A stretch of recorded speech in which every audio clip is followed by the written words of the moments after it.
Study IQ IAS। अब तैयारी हुई affordable. History of WHO। Welcome to study IQ। मेरा नाम है आदेश सिंह।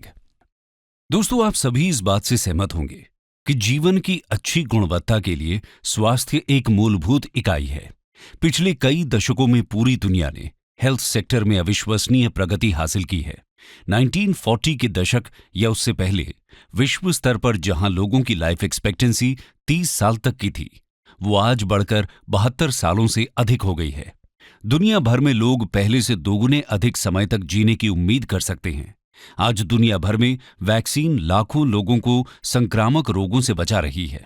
स्मॉल पॉक्स के वैक्सीन के आविष्कार के बाद से वैक्सीन ने दुनिया भर में हर जगह बीमारियों के प्रसार से लड़ने में अहम भूमिका निभाई है। 3 दशकों से भी कम समय में बाल मृत्यु दर यानी कि चाइल्ड मोर्टेलिटी रेट लगभग आधी हो गई है। 1990 में ये मृत्यु दर 12.5 मिलियन से घटकर 2019 में 5.2 मिलियन तक हो गई। ये सब कुछ एक बहुत बड़ी उपलब्धि है जिसे नजरअंदाज नहीं किया जा सकता। पर ये सब कैसे मुमकिन हो पाया? कौन है इसके पीछे? इस सवाल का जवाब अगर ढूंढें तो हमें निश्चित रूप से एक नाम जरूर मिलेगा, और वो है वर्ल्ड हेल्थ ऑर्गेनाइजेशन। जी हां, आज हम बात करने वाले हैं इसी वर्ल्ड हेल्थ ऑर्गेनाइजेशन के बारे में। आमतौर पर इसे WHO या विश्व स्वास्थ्य संगठन भी बोला जाता है। बीते कुछ सालों में WHO का नाम हमने बहुत बार सुना। कोविड-19 महामारी में इसका बहुत ही इंपॉर्टेंट रोल रहा। आइए देखते हैं इस यूनाइटेड नेशंस एजेंसी की शुरुआत कब, कैसे और क्यों हुई। ये बात है 1945 की, जब सैन फ्रांसिस्को में वर्ल्ड के डिप्लोमैट्स मिलकर एक इंटर गवर्नमेंटल ऑर्गेनाइजेशन बनाने का प्लान कर रहे थे, जिसका नाम है यूनाइटेड नेशंस। उस प्लानिंग में उन्होंने जिन भी बातों पर डिस्कशन किया, उनमें से एक था ग्लोबल हेल्थ ऑर्गेनाइजेशन की स्थापना करना। और WHO का क्रिएशन हुआ 7 अप्रैल 1948 को, और इस तारीख को हर साल वर्ल्ड हेल्थ डे के रूप में सेलिब्रेट किया जाता है। लेकिन पास्ट में ऐसा क्या हुआ जिसके कारण वर्ल्ड के डिप्लोमैट्स को WHO जैसे कोई ऑर्गेनाइजेशन क्रिएट करने की जरूरत महसूस हुई? आइए जानते हैं। ऑरिजिन। इस बात को समझने के लिए हम चलते हैं थोड़ा और पीछे। तो दोस्तों, अराउंड 1800 के दशक में इंडस्ट्रियल रेवोल्यूशन ने इस वर्ल्ड को बदलना शुरू कर दिया था, और इंडस्ट्रियल रेवोल्यूशन अपने साथ लेकर आया था ट्रेड और ट्रैवल। ईस्ट के साथ ट्रेड एंड ट्रैवल के कारण यूरोप में कॉलेरा और दूसरी एपिडेमिक डिजीजेस फैलने लगी, और 1830 और 1847 के दौरान हजारों की संख्या में कॉलेरा से लोग मारे गए। इस महामारी के रिस्पॉन्स में 1851 में पेरिस में पहली इंटरनेशनल सैनिटरी कॉन्फ्रेंस बुलाई गई। उस वक्त कॉलेरा होने के कारण के बारे में नहीं पता था।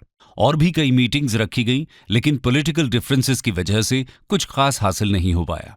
हालांकि ये कॉन्फ्रेंसेस डिजीज कंट्रोल और प्रिवेंशन के लिए इंटरनेशनल कोऑपरेशन मैकेनिज्म एस्टैब्लिश करने की तरफ पहला कदम साबित होती हैं। आखिरकार ये एफर्ट्स 1892 में रंग लाई, जब कॉलेरा कंट्रोल के लिए इंटरनेशनल सैनिटरी कन्वेंशन अडॉप्ट किया गया। और फिर 5 इयर्स के बाद 1897 में ब्यूबॉनिक प्लेग की महामारी को एड्रेस करने के लिए एक और कन्वेंशन साइन किया गया। इन कन्वेंशंस के बाद वर्ल्ड में डिजीज और हेल्थ रिलेटेड कई सारी एजेंसीज और ऑर्गेनाइजेशंस बनने लगी, जैसे कि अमेरिका में 1902 में एस्टैब्लिश हुआ इंटरनेशनल सैनिटरी ब्यूरो, जिसे अब पैन अमेरिकन हेल्थ ऑर्गेनाइजेशन के नाम से जाना जाता है। वहीं यूरोप में 1907 में पेरिस में बना International Office of Public Hygiene, और जिनीवा में 1919 में एस्टैब्लिश हुआ Health Organization of the League of Nations. International Sanitary Convention को भी 1926 में रिवाइज किया गया, जिसमें स्मॉल पॉक्स और टाइफस फीवर जैसी बीमारियों के अगेंस्ट भी प्रोविजंस ऐड किए गए।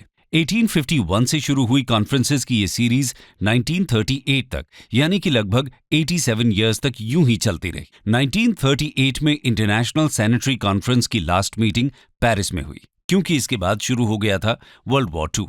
हम सभी जानते हैं कि वर्ल्ड वॉर 2 सितंबर 1939 से लेकर सितंबर 1945 तक चला। इस वॉर के खत्म होते ही अक्टूबर 1945 में यूनाइटेड नेशंस का क्रिएशन हुआ। 1945 में ही चाइना और ब्राजील के रिप्रेजेंटेटिव्स ने पहले बने हुए सारे हेल्थ एजेंसीज को कंबाइन करके एक single International Health Organization establish करने का प्रपोजल रखा, और इसके 1 साल बाद Economic and Social Council of United Nations ने इस पर डिस्कशन करने और डिसीजंस लेने के लिए कॉन्फ्रेंस बुलाई, और 22 जुलाई 1946 को यूनाइटेड नेशंस के 51 मेंबर्स और 10 अदर नेशंस ने मिलकर WHO के कॉन्स्टिट्यूशन पर अपने साइन कर दिए। आप सोच रहे होंगे कि अगर 1946 में ही WHO के कॉन्स्टिट्यूशन पर साइन हो गए थे तो फिर इसका क्रिएशन ईयर 1948 क्यों बोलते हैं हम? दरअसल WHO के कॉन्स्टिट्यूशन में दो इंपॉर्टेंट बातें लिखी गई थी।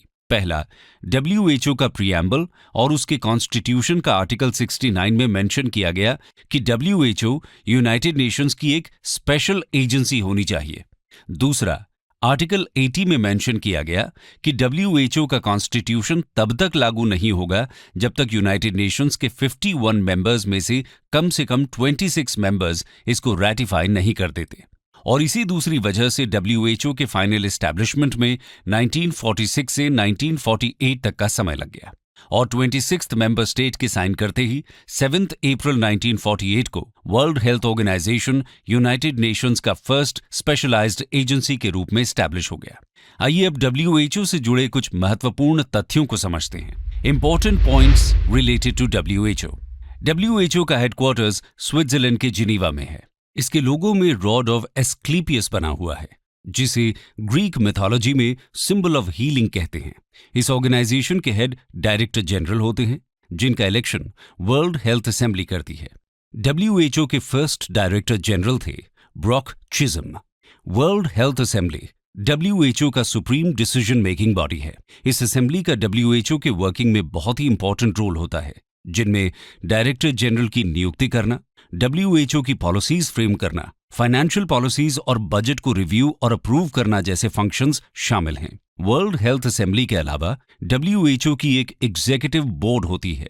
एग्जीक्यूटिव बोर्ड 3 साल के कार्यकाल के लिए चुने गए 34 टेक्निकली क्वालिफाइड हेल्थ स्पेशलिस्ट से बना होता है।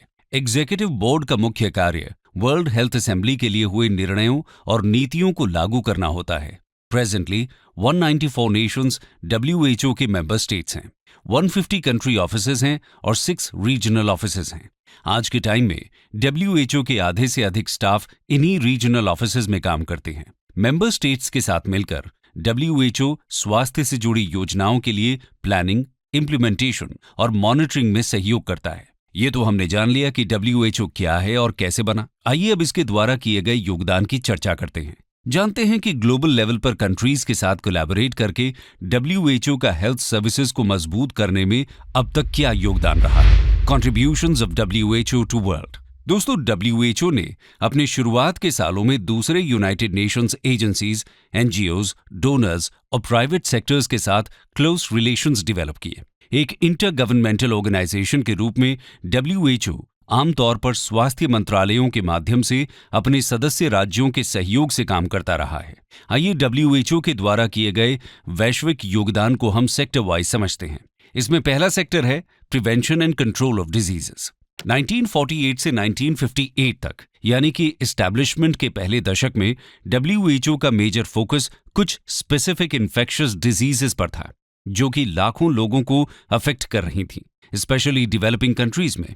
वो बीमारियां थीं मलेरिया, ट्यूबरक्यूलोसिस, यॉज और वेनेरियल यानी sexually transmitted diseases. Late 1950s में WHO के लिए ये एक बड़ी सफलता थी कि बिना महंगे हॉस्पिटल की देखभाल के ट्यूबरक्यूलोसिस जैसी बीमारी का प्रभावी ढंग से इलाज किया जा सकता था। इसके अतिरिक्त WHO ने 1960s के दशक में वेक्टर जनित बीमारियों जैसे कि रिवर ब्लाइंडनेस से लड़ने के लिए वर्ल्ड केमिकल इंडस्ट्री को प्रोत्साहित किया और नए इंसेक्टिसाइड्स को डेवलप करने के लिए सहयोग भी किया। इसके बाद 1968 से 1978 तक का डेकेड बहुत इंपॉर्टेंट था, क्योंकि WHO के smallpox global eradication programme ने बहुत बड़ी सफलता हासिल की थी और ईयर 1977 में सोमालिया में स्मॉल पॉक्स का लास्ट केस मिला था। पोलियो इरेडिकेशन में भी WHO का रोल बहुत क्रूशल रहा है। 1988 में बनाए गए पोलियो इरेडिकेशन प्रोग्राम के एफर्ट से WHO के 6 ऑपरेशनल रीजन्स में से 5 regions polio virus free certification पा चुके हैं।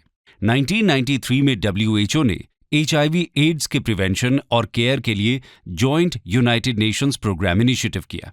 एक्सपर्ट्स का कहना है कि जिस तरह स्मॉल पॉक्स और पोलियो में वैक्सीन से मदद मिली, उसी तरह वर्ल्ड के कई सारी महामारियों को खत्म करने में वैक्सीन और इम्यूनाइजेशन का बहुत बड़ा रोल रहेगा और WHO कंटिन्यूअसली इस पर वर्क कर रहा है। इसके अलावा इंटरनेशनल हेल्थ कम्युनिकेशन में रोगों का नोमेनक्लेचर यानी कि नामकरण और रोगों से होने वाली मृत्यु के कारणों के मानकीकरण में भी WHO का बहुत अहम योगदान रहा है। अगला सेक्टर है development of comprehensive health services. दोस्तों 1958 से 1968 के दौरान WHO की लगभग सभी कंट्रीज में मेन स्ट्रैटेजी थी fellowships for health personnel development. इसका एम था मेंबर स्टेट्स में required technical knowledge and skills provide करना ताकि नेशंस अपने ही कंट्री में बेटर हेल्थ सर्विसेज क्रिएट कर सकें। 1970 में फैमिली प्लानिंग प्रोग्राम विशेष रूप से डेवलपिंग कंट्रीज में WHO द्वारा किए गए प्रमुख पब्लिक हेल्थ इंटरवेंशन में से एक था। कई सारे ऑब्स्टिकल्स जैसे कि कंट्रीज में अनसर्टेन पॉलिटिकल सिचुएशन का होना, कल्चरली हाई फर्टिलिटी रेट का फेवर करना, सर्विस डिलीवरी इंस्टीट्यूशंस की कमी होना और आम जनता में गर्भ निरोधक सेवाओं के लिए खर्च करने की क्षमता न होना जैसी प्रॉब्लम्स के होते हुए भी WHO ने finally world wide family planning research and development field में प्रवेश किया। उनका मेन फोकस था सभी देशों में फर्टिलिटी रेगुलेशन और बर्थ कंट्रोल मेथड्स को आम जनता के बीच प्रमोट करना और कॉन्ट्रासेप्शन जैसी सुविधाएं प्रदान करना। यहां तक पहुंचते पहुंचते WHO के मेंबर्स ये समझ चुके थे कि अपनी कंट्री में सबको सुरक्षित रखने के लिए उन्हें वैश्विक स्तर पर एक दूसरे का सहयोग करना पड़ेगा और 1978 में हुए अल्मा आटा डिक्लेरेशन में WHO के सारे मेंबर स्टेट्स ने क्वालिटी प्राइमरी हेल्थ केयर को किसी भी नेशनल हेल्थ सिस्टम का सबसे इंपॉर्टेंट फीचर माना। WHO के एस्टैब्लिशमेंट के 30 साल पूरे होते होते सभी नेशंस का एक कॉमन स्लोगन बन गया था, हेल्थ फॉर ऑल। दोस्तों WHO के योगदान में तीसरा और एक अहम सेक्टर है एनवायरनमेंट हेल्थ के टुवर्ड्स WHO का रिस्पॉन्स। 20th सेंचुरी के खत्म होते होते लाइफस्टाइल डिजीजेज, क्लाइमेट चेंज और एनवायरमेंटल हेल्थ इश्यूज ने पूरे वर्ल्ड में लाखों लोगों को अफेक्ट करना शुरू कर दिया था। 1990s में WHO ने हेल्थी लिविंग स्टाइल्स और टोबैको फ्री सोसाइटीज को प्रमोट करने के लिए कई सारे प्रोग्राम्स लॉन्च किए। जून 1992 में ब्राजील में यूनाइटेड नेशंस की एक मेजर मीटिंग हुई जिसे हम UN conference of environment and development या अर्थ समिट भी बोलते हैं।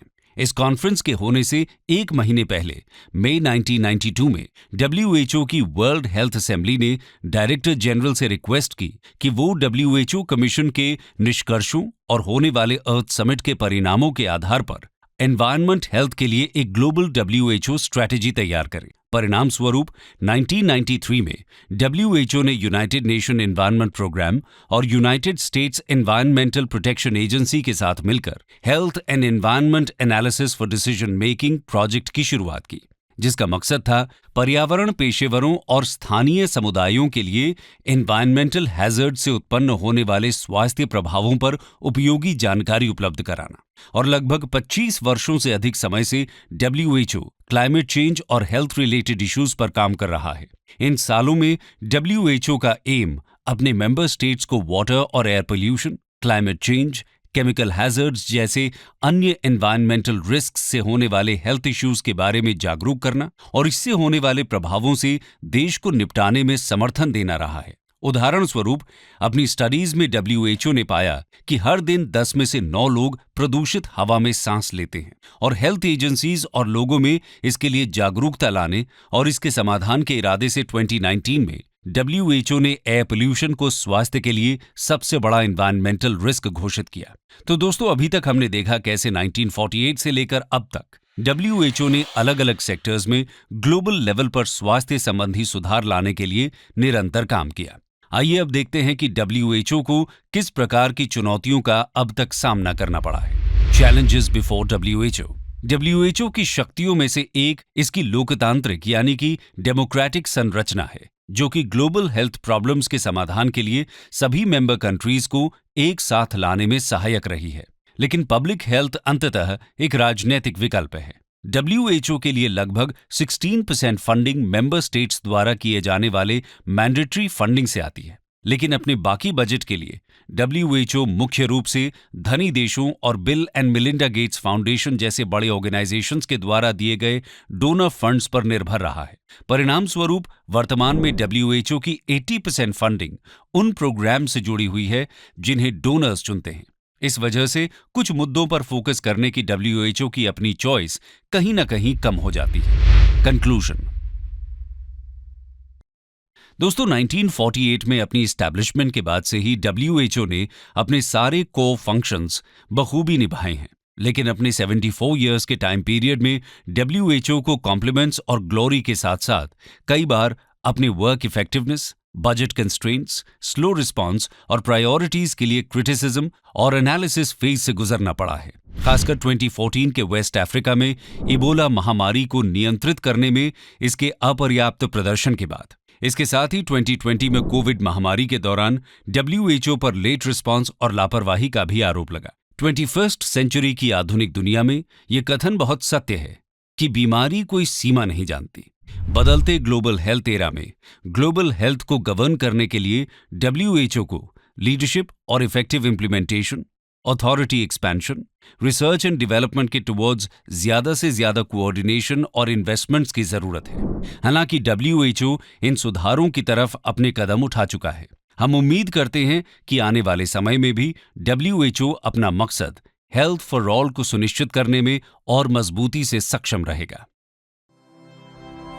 स्टडी IQ IAS, अब तैयारी हुई अफोर्डेबल।